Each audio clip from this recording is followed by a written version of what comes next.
दोस्तों वीडियो की शुरुआत में आपसे पहले हम एक सवाल पूछते हैं। देश में जो वक्फ बोर्ड संशोधन अधिनियम को लेकर बवाल मचा हुआ है, असदुद्दीन अवैसी सरीखे नेता जो है छाती पीट रहे हैं। क्या कारण है इसके पीछे?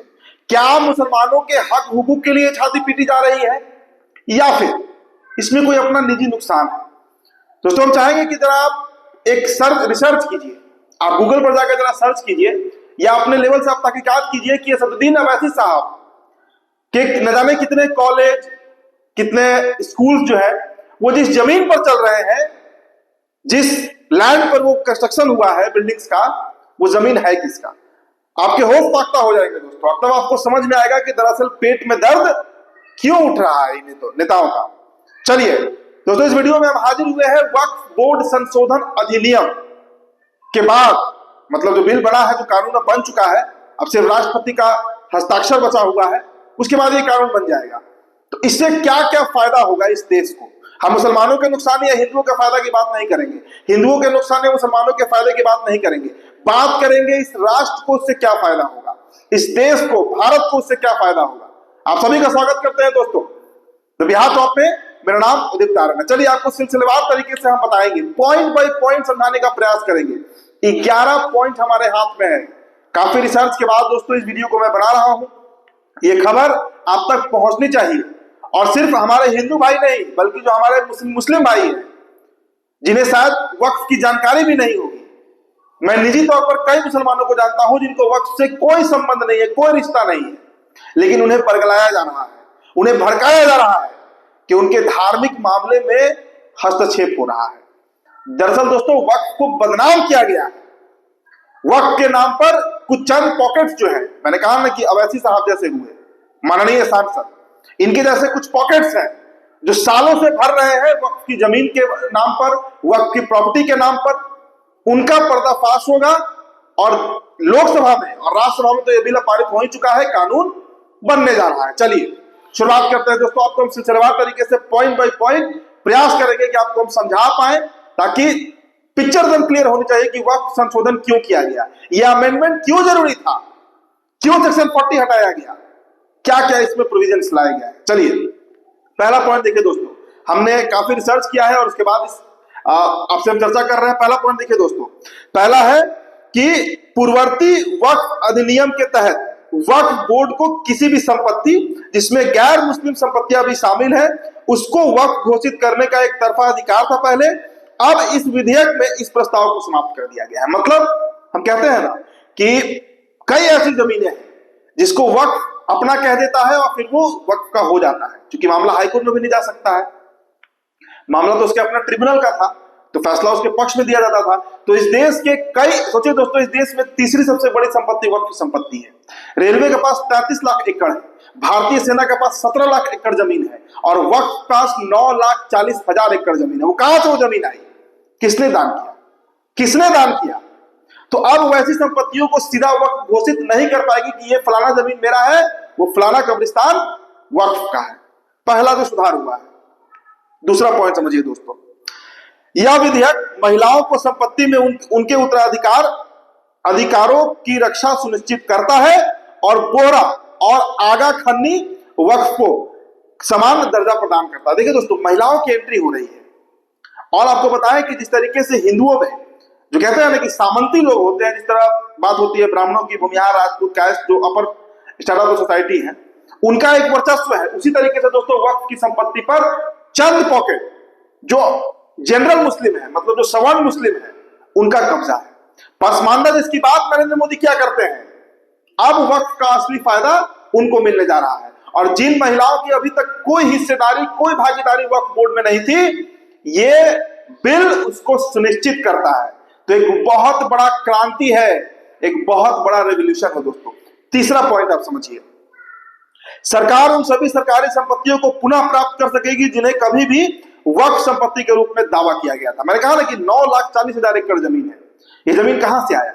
ये वही जमीन है जिस पर वक्फ ने जबरदस्ती दावा किया और उस जमीन को हथिया लिया गया। अब उन तमाम सरकारी संपत्तियों को वापस लिया जाएगा। इसके लिए भी प्रोविजन जो है वो वक्फ बोर्ड अमेंडमेंट बिल में लाया गया है। चौथा पॉइंट क्या है दोस्तों, गौर करिएगा, एक केंद्रीकृत पोर्टल और डेटाबेस प्रस्तावित है जिससे सभी वक्फ संपत्तियों का रिकॉर्ड रखा जा सकेगा। देखिए अभी तक वक्फ की संपत्ति का कोई ब्यौरा नहीं है, मतलब जिस जमीन को मन उसे वक्फ बता दिया जा रहा था और उसका फायदा कुछ पॉकेट्स ले रहे थे। लेकिन अब दोस्तों पूरा डेटाबेस मेंटेन होगा और वो भी कंप्यूटर के द्वारा, मतलब मशीन, और देखिए मशीन बेईमानी नहीं कर सकता है, मशीन हेरफेर नहीं कर सकता है, तो मशीन को यह जिम्मेदारी देगी, एंट्री कोई आदमी ही करेगा, लेकिन वो रिकॉर्ड रहेगा कि किस जमीन वक्फ का है और कौन सी जमीन सरकार की संपत्ति है। पांचों पॉइंट समझिएगा दोस्तों।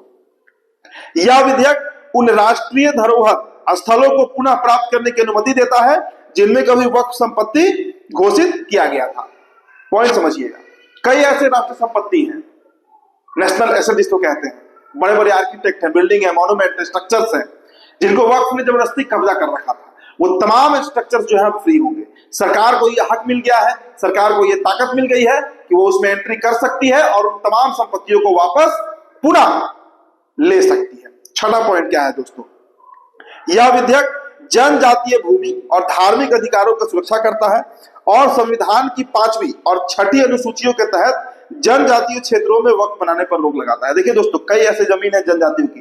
कल एक सांसद महोदय पूर्णिया से जो सांसद है वो कह रहे थे कि जमींदारों के पास जमीन कहां से आई, और जनजातियों की बात कर रहे थे। तो जनजातियों का एक जमीन का एक बड़ा हिस्सा वक्फ ने हथिया रखा है और अब उस जमीन को वापस लेना है, उसमें यह बिल जो है बड़ा कारगर होगा। अगला पॉइंट समझिएगा दोस्तों, 7वां पॉइंट है वक्फ बोर्ड और राज्य वक्फ परिषद के पुनर्गठन के तहत सांसदों, न्यायाधीशों, विशेषज्ञ और गैर मुस्लिम सदस्यों भी शामिल किया जाएगा। देखिए दोस्तों मैंने कहा ना कि कई लोगों का पॉकेट पे मार है, कई लोगों की निजी नुकसान है, इसमें निजी संपत्ति का खनन है। कैसे? अब जो बोर्ड तैयार होगा, वक्फ बोर्ड जो तैयार होगा स्टेट लेवल पर, राष्ट्रीय लेवल पर, उसमें मेंबर ऑफ पार्लियामेंट की एंट्री होगी, उसमें विधायक रहेंगे, उसमें जो स्पेशलिस्ट है वो गैर मुस्लिम भी हो सकते हैं, वो हिंदू भी हो सकते हैं, जैन, बौद्ध, पारसी, सिख, क्रिश्चियन, कोई भी हो सकता है। उन लोगों की अब एंट्री होगी ताकि पारदर्शिता जो है, ट्रांसपेरेंसी जो है वो बरकरार रह सके। अगला पॉइंट देखिए दोस्तों, 8वां नंबर, 8वां पॉइंट क्या है? मुतल्लियों को जवाबदेही बढ़ाई गई है। यदि वे संपत्तियों का लेखा जोखा 1 वर्ष तक नहीं देते तो उन्हें हटा दिया जाएगा। मतलब कहते हैं ना कि सरकारी नौकरी की तरह व्यवस्था थी वक्फ बोर्ड में। एक बार जो मुतल्ली बैठ गया वो फिर हटता नहीं था, लेकिन अब सरकार ने यह तय कर दिया है कि साल भर के अंदर अगर पूरा ब्यौरा नहीं दिया गया जमीन का तो फिर आप ये मान कर चलिए, ये नोट कर लीजिए कि आपको अपनी जगह से रिप्लेस किया जाएगा और वहां पर नया आदमी बैठेगा जो सारे रिकॉर्ड को मेंटेन करेगा। मतलब जो जागीरदारी चल रही थी, जो बकौती चल रही थी, उस पर बड़ा प्रहार किया गया है इस अधिनियम के द्वारा, इस अमेंडमेंट के द्वारा, इस संशोधन के द्वारा। अगला पॉइंट देखिएगा दोस्तों, 9वां पॉइंट है वक्फ बोर्ड के आदेशों के खिलाफ अपील की समय सीमा 60 से बढ़ाकर 90 दिन कर दी गई है और हाई कोर्ट में अपील की अनुमति दी गई है। मतलब वक्फ बोर्ड का जो ट्रिब्यूनल है उसमें फैसला 60 दिनों में जो होता था उसे बढ़ाकर 90 दिन कर दिया गया है। मतलब जो केस लड़ेगा, मान लीजिए आपकी जमीन है और उसे वक्फ ने हथिया लिया है, तो आपको केस लड़ने के लिए जो 60 दिन मिलता था वो 90 दिन हो जाएगा। और अगर आप ट्रिब्यूनल के फैसले से संतुष्ट नहीं है या आप केस हार जाते हैं तो अब तक प्रावधान था कि आपको वहीं से फैसला मान लेना होगा, लेकिन दोस्तों अब सेक्शन 40 के मैं जिक्र किया था वीडियो की शुरुआत में, वो आपको हाई कोर्ट तक जाने का परमिशन देता है, सुप्रीम कोर्ट, सर्वोच्च न्यायालय तक जाने का परमिशन देता है। मतलब आपकी जमीन अब वक्फ हत्या नहीं पाएगी। 10वां पॉइंट देखिएगा दोस्तों, गैर मुस्लिमों द्वारा दान की गई संपत्तियों को वक्फ घोषित करने का प्रावधान हटाया गया क्योंकि ऐसे दान जबरदस्ती या धोखाधड़ी से प्राप्त किया गया माना जाता है। बहुत सही बात है। हिंदू अगर दान करेगा तो मंदिर के लिए करेगा, मंदिर ट्रस्ट को करेगा, वो क्यों वक्फ करने जा रहा है मुसलमानों को? तो अब जो गैर मुस्लिम होंगे उनके द्वारा दान किया गया जमीन को वक्फ माना ही नहीं जाएगा। अंतिम पॉइंट समझ लीजिएगा, ये सबसे महत्वपूर्ण पॉइंट है दोस्तों। देखिए, शरणार्थी संपत्तियों को वक्फ संपत्ति में बदलने का प्रावधान को समाप्त कर दिया गया। मतलब वैसे संपत्ति, मतलब शरणार्थी संपत्ति जो होते हैं, जो लोग बाहर से आए हैं और वक्फ के मेंबर बने हुए हैं, उनको वक्फ बोर्ड में एंट्री नहीं है। मतलब जो सिर्फ भारतीय मूल के लोग हैं और उनकी संपत्ति जो होगी वही वक्फ की संपत्ति मानी जाएगी। तो दोस्तों देखिए, बहुत बड़ा एक कहिए कि क्रांति किया गया है, एक बहुत बड़ा रेवोल्यूशन लाया गया है भारतीय जनता पार्टी नरेंद्र मोदी की सरकार की तरफ से।